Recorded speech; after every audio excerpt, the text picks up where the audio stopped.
అన్నమయ్య జిల్లా రాల్వేకోడూరు మండలంలో భారత కమ్యూనిస్టు పార్టీ సిపిఐ ఆఫీసులో జిల్లా కార్యవర్గ సమావేశం ఏర్పాటు చేయడం జరిగింది.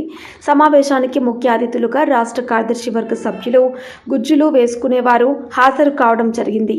ఈ సందర్భంగా గుజ్జల ఈశ్వరయ్య మాట్లాడుతున్న దృశ్యం. ప్రభుత్వం ఇటీవల జరుగుతున్నటువంటి పరిణామాలను ఒకసారి పరిశీలన చేస్తే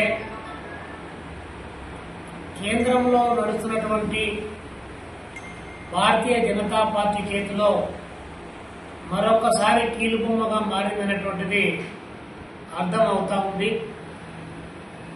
తిరుపతి లడ్డులో కల్తీ జరిగిందని, దానికి గత ప్రభుత్వం కారణం అని చెబుతూ చంద్రబాబు నాయుడు గారు, పవన్ కళ్యాణ్ గారు అదేవిధంగా పెద్ద ఎత్తున ప్రచారాన్ని కొనసాగిస్తూ ఉన్నారు. గత ప్రభుత్వంలో జరిగిందా, ఈ ప్రభుత్వంలో జరిగిందా, అసలు జరిగిందా లేదా అనేటువంటి అంశాన్ని ఒక్కసారి వాస్తవాలు ప్రజల ముందు పెట్టాల్సి వస్తే ఎంక్వైరీ చేసి దాని ద్వారా మాత్రమే నిరూపించాలి తప్ప అట్లా కాకుండా మీ రాజకీయ కొలిమిలో, మీ కులాల కుమ్ములాటలో, మీ మత ఉన్మాదాల ఉచ్చులో రాష్ట్ర ప్రజలను నలిపివేయడానికి మీరు దేవుణ్ణి సైతం వాడుకోవడంలో అగ్రగణ్యులు అని చెప్పేసి రాష్ట్ర ప్రజానికం భావిస్తా ఉన్నారు.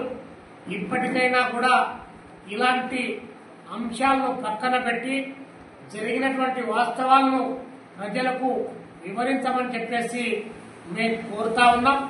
అంతేకాకుండా ఈరోజు సుభిక్షంగా పచ్చగా ఉన్నటువంటి, శాంతియుతంగా ఉన్నటువంటి ఆంధ్రప్రదేశ్లో ఇలాంటి ఉన్మాద బీజాలు నాటడానికి తెలుగుదేశం పార్టీ అందుకో మిత్ర బృందం ఇలాంటి నీచ ప్రయత్నం చేయడం అనేటువంటిది ఇది దుర్మార్గకరమైనటువంటి విషయంగా మేము భావిస్తా ఉన్నాం.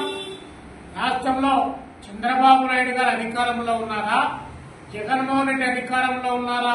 చంద్రబాబు నాయుడు గారు ముఖ్యమంత్రిగా మీరున్నప్పుడు ఏమి జరిగినా దానిపైన ఎంక్వైరీ చేసి బాధ్యులైన వాళ్ళని జైల్లో పెట్టి శిక్షించాలి తప్ప ఆ పని చేయకుండా ఒట్టి ప్రచారాల ద్వారా మీ రాజకీయ పరపతిని పెంచుకోవడానికి కావలసినటువంటి దుర్మార్గకరమైనటువంటి విధానాలను ఒక్కసారి అవలంబిస్తే రేపు రాష్ట్రం బగ్గున మండేటువంటి ప్రమాదం ఉంది. అలా బగ్గున మండితే ఆ ప్రమాదంలో చిక్కుకునేది మీరు కాదు కూర్చుండేది, కానీ గాలు కొంపల్లో ఉన్నటువంటి మీరు చేస్తున్నటువంటి నీచ రాజకీయాలకు ప్రజలు బలైపోతారని చెప్పి ఈ సందర్భంగా ప్రభుత్వానికి హెచ్చరిక చేస్తూ మీరు 100 రోజుల్లో మీరు సాధించినటువంటి ప్రగతిని మీరు చెప్పుకోవడంలో వైఫల్యం చెందారు.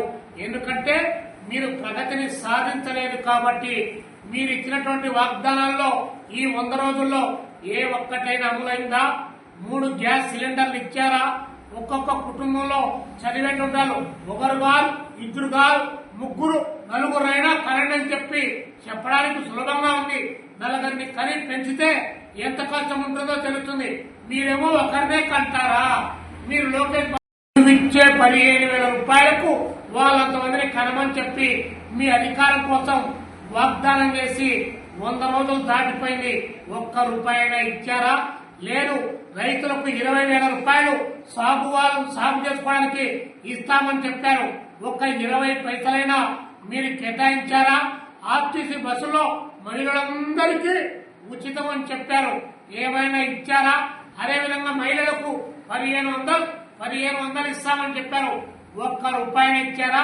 నిరుద్యోగులకు 3,000 రూపాయలు నిరుద్యోగ వృత్తి అని చెప్పి ప్రకటించారు, ఏ ఒక్కటి లేకుండా అసెంబ్లీలో పైకి చూస్తా.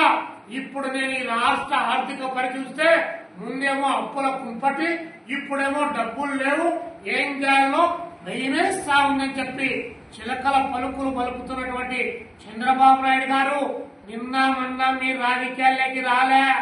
45 సంవత్సరాల కాలంగా మీరు రాజకీయాల్లో ఉన్నారు. విద్యార్థి దశ నుంచి మీరు రాజకీయాలు చేస్తా ఉన్నారు. 15 సంవత్సరాలు ముందు ముఖ్యమంత్రిగా పనిచేశారు. మళ్ళీ ఇప్పుడు 4వ టర్మ్ ముఖ్యమంత్రిగా పనిచేస్తా ఉన్నారు. 10 సంవత్సరాలు ప్రతిపక్ష నాయకుడిగా మీరు పనిచేశారు.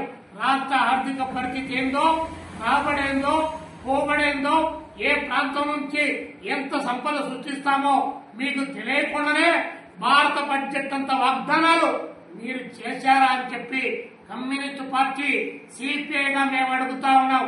కాబట్టి మీ పేరు గుర్తును కప్పిపుచ్చుకోవడానికి కులాన్ని, మతాన్ని, దేవుణ్ణి, లడ్డును అడ్డం పెట్టుకుంటారా అని చెప్పి సిపిఐగా ఈ సందర్భంగా రాష్ట్ర ముఖ్యమంత్రి గారిని, అదేవిధంగా పవన్ కళ్యాణ్ గారిని కూడా అడుగుతా ఉన్నాం. తిరుపతి లడ్డు పాచిపోయిన లడ్డు అని చెప్పి పాచిపోయిన దాంతో మీరు పోల్చినా పొద్దు ఆ రోజు అపవిత్రం జరగలేదా? మరి మీ రాజకీయాల కోసం మీరేమైనా మాట్లాడతారా అని చెప్పి సిపిఐగా ముఖ్యమంత్రి గారిని, ఉప ముఖ్యమంత్రి గారిని మేము అడుగుతా ఉన్నాం. కాబట్టి మీ ఫెయిల్యూర్స్ 100 రోజుల్లో కప్పిపుచ్చుకోవడానికి ఒకవైపునేమో అధ్యత్వాది కేసును ముందుకు తీసుకొని వచ్చి దాన్ని మరుగుపరచడానికి, ఈ రోజు లడ్డు పేరు చెప్పి దీన్ని మరుగుపరచడానికి ఒకవైపున వరదలు వచ్చి 1000 కోట్ల రూపాయలు, దాదాపు 10,000 కోట్ల రూపాయలు రైతాంగం, ప్రజలు సర్వస్వం కోల్పోయి 40 మంది వరదల్లో అఫీషియల్ గా చనిపోయారని చెప్పి ఒక పక్క ప్రకటిస్తా ఉన్నారు. ఇంకో వైపున రాయలసీమలో తాగడానికి మంచినీళ్ళు లేక ప్రజలు ఇబ్బంది పడతా ఉన్నారు. ఏరుశనగ పంట చేతికి రాకుండా మధ్యలోనే కుళ్లిపోయి వారు కుమిలిపోతా ఉంటే మీ భుజాలో పడినటువంటి కేంద్ర ప్రభుత్వాన్ని 10,000 కోట్ల రూపాయలు డబ్బులు సాధించడానికి మీరు ప్రయత్నం చేయకుండా ఇలాంటి గల్లి సిల్లి పనికిమాల రాజకీయాలు చేస్తే ప్రజలు అర్చిస్తారని చెప్పేసి మీరు మతాన్ని రెచ్చగొట్టడం ద్వారా ప్రజలు అర్చిస్తారని చెప్పి మీరు భావిస్తే అంతకంటే వివేకం లేదని చెప్పి మీ ప్రభుత్వం యొక్క ఫెయిల్యూర్స్ ను కప్పిపుచ్చుకోవడానికి చేస్తున్నటువంటి తుచ్చర్యగా సిపిఐగా మేము భావిస్తున్నామని చెప్పి ఈ సందర్భంగా చెప్తూ ప్రజల సంయమనం పాటించాలి. కల్తీ జరిగితే ఆ నెయ్యి కంపెనీ వాడిని కటకటాల వెనక్కి పంపించాలి. దాని వెనుక జగన్మోహన్ రెడ్డి ఉన్నా కూడా లోపలికి పంపించండి, లేదా మరొకరుంటే లోపలికి పంపించండి. అధికారం మీ చేతిలో పట్టుకొని గావు కేకలు పెట్టి గొర్రెలర్చినట్టు బయట అరిచి ప్రజలు పిచ్చోళ్ళనుగా తయారు చేయదని చెప్పి భక్తులను అనేక అనుమానాలకు నెట్టివేయని చెప్పి ఈ సందర్భంగా ప్రభుత్వానికి తెలియజేస్తా ఉన్నాం.